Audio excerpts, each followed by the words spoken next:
আসসালামু আলাইকুম রহমতুল্লাহ। মারহাবা। বছরের 700 কোটি টাকা লস ডাক বিভাগে। সাদাকে সাদা কালাকে কালা, এটা আপনাকে বলতেই হবে। পিওর হক হালালি কথা।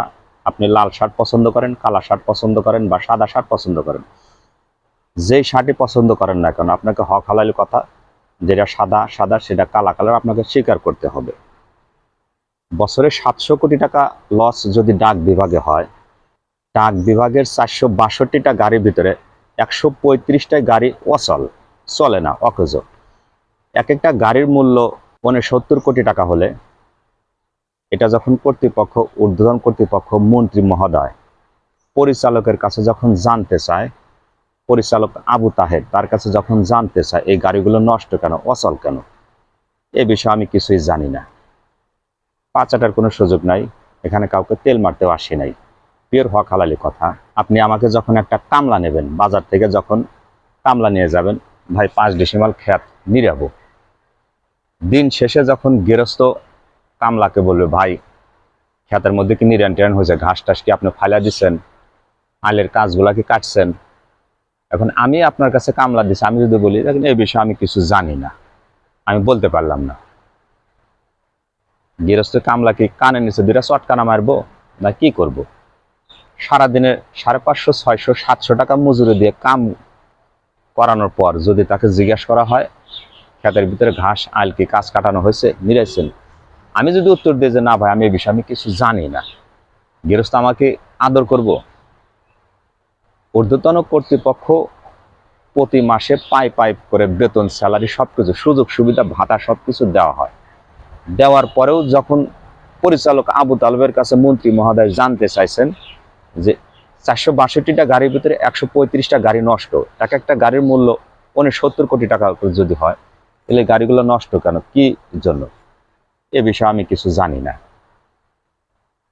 মন্ত্রী মহোদয় তাৎক্ষণিক তাকে রেগে বলছেন, বের হয়ে যান এখান থেকে, বের হন, কারণ আপনাকে বেতন ভাতা সুযোগ সুবিধা সবকিছু দিয়ে আপনাকে এখানে বসা হয়েছে, বিশাল দায়িত্বরত একটা বিভাগে আপনি প্রধান, আর আপনি যদি এই কথা বলেন এটা আমি জানি না, এই বিষয়ে আমি কি জানেন, ঘোড়ার আন্ডা জানেন? সেখানে কর্তৃপক্ষ তাকে যে পরিমাণ সুযোগ সুবিধা, বেতন ভাতা, স্যালারি সবকিছু দেওয়া হয়েছে, তারপরেও সে বলে আমি এই বিষয়ে কিছু জানি না।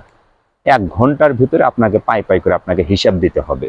এরকম অসাধু কর্মকর্তাদের কারণে, যেমন রেলে যখন আপনি যখন টিকিট কাটতে উঠি, টিকিট কেটেও দেখি সিট নাই, রেলের ভিতরে কুড়াল চালানোর দূরের কথা, সুই চালানোর মতো জায়গা নেই, অথচ সেখানে লক্ষ লক্ষ কোটি কোটি টাকা লস।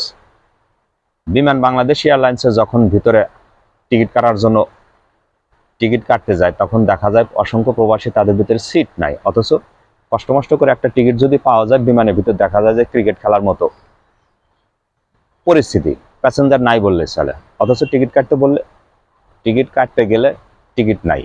এই 700 কোটি টাকা যখন একটা ডাক বিভাগে লস হয়, পরিচালক অবশ্যই তার একটা জানা উচিত কি কারণে, কোন জায়গায় দোষ, কি কারণে এত বছরে লস হচ্ছে। কর্তৃপক্ষ সুযোগ সুবিধা, বেতন ভাতা সবকিছু তাদেরকে দেওয়া হয়, কোনো দিক দিয়ে তাদেরকে কমতি রাখা হয় না, তারপরেও কেন লস? আপনি যখন আমাকে একটা চাকরি দেন, চাকরি ক্ষেত্রে কাজ 12 ঘন্টা 8 ঘন্টা ডিউটি শেষে যখন ম্যানেজারের কাছে আমি সেই হিসাবটা না দিতে পারি, ম্যানেজার কি আমাকে রাখবে?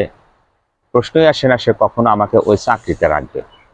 বছরের পর বছর মোটা অঙ্কের টাকা, বেতন ভাতা খাওয়ার পর, দাড়ি কলম মেরা স্টাইল করে সবকিছু বসার পর যখন মন্ত্রী মহোদয় জানতে চায় কেন এটা লস, কেন এটা নষ্ট, আমি এই বিষয়ে কিছুই জানি না। অসংখ্য ভিআইপি মানুষের মাঝখান থেকে যখন মন্ত্রী মহোদয় বলে তাড়াতাড়ি এই মুহূর্তে আপনার হিসাব চাই, বেরিয়ে যান এই মুহূর্তে, এর সাথে লজ্জার কি আর কিছু আছে? শুধু অফিসে গেলাম, ডিউটি করলাম, মাসে মাসে মোটা অঙ্কের বেতন ভাতা টাকা উঠাইলাম, আর খাইলাম, ঘুরলাম, ফিরলাম, আমি সব জায়গায় পরিচয় দিই আমি একটা বিশাল কর্মকর্তা, বিশাল একটা বিভাগের পরিচালক, অথচ শত শত মানুষের মধ্যে এই যে একটা লজ্জা, এর চাইতে লজ্জা আর কি হতে পারে? একটা দায়িত্ব অবহেলা কর্তব্যের কারণে তার যে এত বড় একটা লজ্জা, মনুষ্যত্ব বোধ যদি তার ভিতরে থাকে, এটা দেখার পর থেকে কোনো কর্মকর্তা আর এরকম সে কাজের প্রতি গাফিলতি করবে না।